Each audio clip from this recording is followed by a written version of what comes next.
നമ്മൾ അവസാനം സംസാരിക്കുന്ന വിഷയം തെരഞ്ഞെടുപ്പാണ്. തെരഞ്ഞെടുപ്പിൽ CPM അതിൻ്റെ സ്ഥാനാർത്ഥികളുമായി ബന്ധപ്പെട്ട ഒരു ചിത്രമൊക്കെ വന്നു കഴിഞ്ഞിട്ടുണ്ട്. പല സ്ഥാനാർത്ഥികളും അവരുടെ പരിപാടി തുടങ്ങി കഴിഞ്ഞു. പല സ്ഥാനാർത്ഥികളും വീട് കയറിയുള്ള പ്രചരണം പോലും തുടങ്ങിയെന്നാണ് മനസ്സിലാക്കുന്നത്. പക്ഷേ കോൺഗ്രസിന് ഇപ്പോഴും ആ നിലയ്ക്കൊന്നും അഡ്വാൻസ് ചെയ്യാൻ പറ്റിയിട്ടില്ല. അതെന്തുകൊണ്ടായിരിക്കും? സ്ഥാനാർത്ഥി പട്ടികയെ സംബന്ധിച്ച് നേരത്തെ പ്രഖ്യാപിച്ചതെന്ന് വെച്ചാൽ ഈ VD സതീശൻ്റെ പുതിയ യാത്ര പൂർണ്ണമാകുന്ന മുറയ്ക്ക് സ്ഥാനാർത്ഥി പട്ടിക ആകമാനം വന്നു കഴിയുമെന്നാണ്. പക്ഷേ അത് കാണുന്നില്ല. അതിനൊരു കാരണം ചൂണ്ടിക്കാണിക്കപ്പെടുന്നത് MP-മാരിൽ ചില ആളുകൾ മത്സരിക്കണമെന്ന മോഹവുമായി സമ്മർദ്ദത്താലേ ഇന്ദ്രപ്രസ്ഥത്തിൽ കിടക്കുന്നു എന്നതാണ്. അതുകൊണ്ട് ഒരു തീരുമാനം ഉണ്ടാക്കാൻ പറ്റുന്നില്ല എന്നുള്ളതാണ് അത് ഒന്ന്. രണ്ടാമത്തെ കാര്യം, ഈ പ്രചാരണ രംഗത്തും ഒരു ഡോമിനൻസ് കീപ്പ് ചെയ്യാന്നൊരു സംഗതി ഉണ്ടല്ലോ, ഒരു മേൽക്കൈ നിലനിർത്തുക, അതും ഇപ്പോൾ കാണുന്നില്ല. തങ്ങൾ കൊണ്ടുവരുന്ന ഒരു വിഷയത്തെ ഉയർത്തി നിർത്തുക എന്ന് വെച്ചാൽ അജണ്ട സെറ്റ് ചെയ്യുക എന്ന് പറയില്ല, ആര് കൊണ്ടുവരുന്ന വിഷയം ചർച്ച ചെയ്യണമെന്ന്.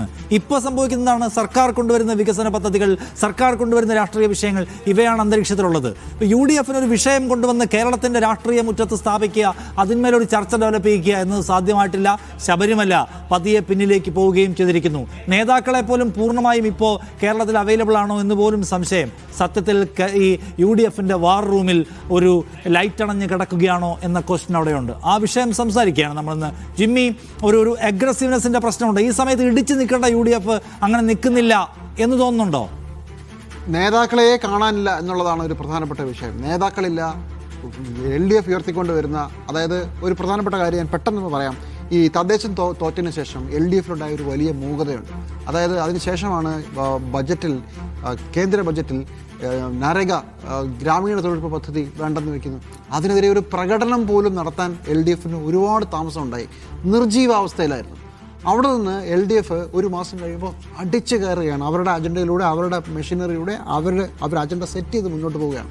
ആ സമയത്ത് തദ്ദേശത്തിലെ വലിയ വിജയത്തിന് ശേഷം UDF ഉണ്ടാക്കിക്കൊണ്ടിരുന്ന മേൽക്കൈ, ശബരിമല, ഇതൊക്കെ ഉണ്ട്. അതിൻ്റെ അടുത്ത ഒരു വിഷയത്തിലേക്ക് കടക്കാനേ പറ്റുന്നില്ല. ഇവിടെ ശ്രദ്ധിക്കേണ്ട ഒരു കാര്യം, വീണ് കിട്ടിയ വിഷയങ്ങൾ എടുത്തുയർത്തിയല്ലാതെ ഒരു പ്ലാൻഡ് ആയിട്ടുള്ളൊരു സ്ട്രാറ്റജിയിലേക്ക് പോകാൻ UDFന് ഇതുവരെ കഴിഞ്ഞിട്ടില്ല. ഇപ്പോൾ ഇന്ന് സുധാകരൻ വന്നുകൊണ്ടാണല്ലോ ഇന്ന് ഈ വിഷയം ഉണ്ടായത്.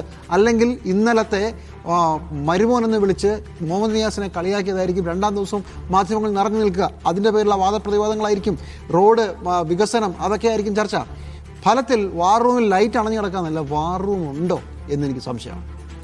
അല്ല, അതിൽ ജിമ്മി ഒരു കാര്യമുള്ളത് ശരിയാണ്. ഇപ്പോൾ LDF കഴിഞ്ഞ 3 തെരഞ്ഞെടുപ്പിലും ഇപ്പോൾ ഉൾപ്പെടെ, അതായത് മറ്റാരുണ്ട് LDF അല്ലാതെ എന്നുള്ള പുതിയ ഒരു മുദ്രാവാക്യം അവർ മുന്നോട്ട് വെച്ച് കഴിഞ്ഞു.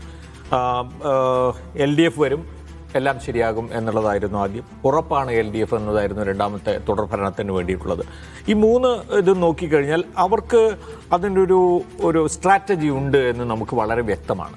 ഇത് മുൻകൂട്ടി കാണാൻ എന്തുകൊണ്ട് UDFന് കഴിയുന്നില്ല? അവർക്ക് കാലേക്കൂട്ടി മുന്നോട്ട് വയ്ക്കാൻ കഴിയുന്ന ഒരു മുദ്രാവാക്യം അവർക്ക് ഉണ്ടാക്കാൻ കഴിഞ്ഞിട്ടുണ്ട്. നമ്മൾ ചിലതൊക്കെ കേട്ടു, കടക്ക് പുറത്ത്, അമ്പലക്കള്ളന്മാർ പുറത്ത്, ഇങ്ങനെയൊക്കെയുള്ള ആരെങ്കിലും സ്വയം ഉണ്ടാക്കുന്ന ചില വ്യക്തിപരമായ മുദ്രാവാക്യങ്ങൾ വരുന്നു എന്നുള്ളതാണ്. ഇപ്പോൾ തന്നെ ഈ മറ്റാരുണ്ട് LDF അല്ലാതെ എന്നുള്ള അതിനോട് പ്രതികരിച്ചുകൊണ്ടുള്ള ചില സാധനങ്ങൾ നമ്മൾ കാണാം. കട്ടുമുടിക്കാൻ മറ്റാരുണ്ട് LDF അല്ലാതെ, അല്ലെങ്കിൽ സ്വർണ്ണക്കൊള്ളയ്ക്ക് മറ്റാരുണ്ട് LDF അല്ലാതെ എന്നൊക്കെ പറഞ്ഞിട്ട് സാധനങ്ങൾ, അതിനെ മിമിക് ചെയ്തുകൊണ്ടുള്ള സാധനങ്ങൾ ധാരാളം. മറ്റാര് എന്നുള്ളത് ഒരു പരമ്പരാഗത മുദ്രാവാക്യമാണ്. അപ്പോൾ അങ്ങനെ അത് വരുന്നുണ്ട്. പക്ഷേ പ്രശ്നം ഇത് തന്നെയാണ്. നിങ്ങളെല്ലാം പറയുന്ന ആ പ്രശ്നം വളരെ രൂക്ഷമാണ്. ഇപ്പോൾ എന്താ പറയുക, ഇത്രയും സമയമെടുക്കുക. നമ്മൾ കണ്ടിട്ടുള്ളതെന്ന് വെച്ചാൽ കഴിഞ്ഞ ഉപതെരഞ്ഞെടുപ്പുകളിലൊക്കെയും തന്നെ വിജയിച്ച ഒരു മുന്നണിയും കൂടിയാണ് UDF. അപ്പോഴൊക്കെ ഉണ്ടായിട്ടുള്ള എന്താണെന്ന് വെച്ചാൽ സ്ഥാനാർത്ഥി നിർണയത്തിലൊന്നും ഒരു പ്രശ്നവും ഉണ്ടായിട്ടില്ല. വളരെ പെട്ടെന്ന് തന്നെ പ്രചാരണ രംഗത്തേക്ക് അവർക്ക് ഇറങ്ങിച്ചെല്ലാൻ കഴിഞ്ഞിട്ടുണ്ട്. അതൊക്കെ സതീശന്റെ മികവായിട്ട് പോലും നമ്മൾക്ക് വിലയിരുത്തിയതാണ്.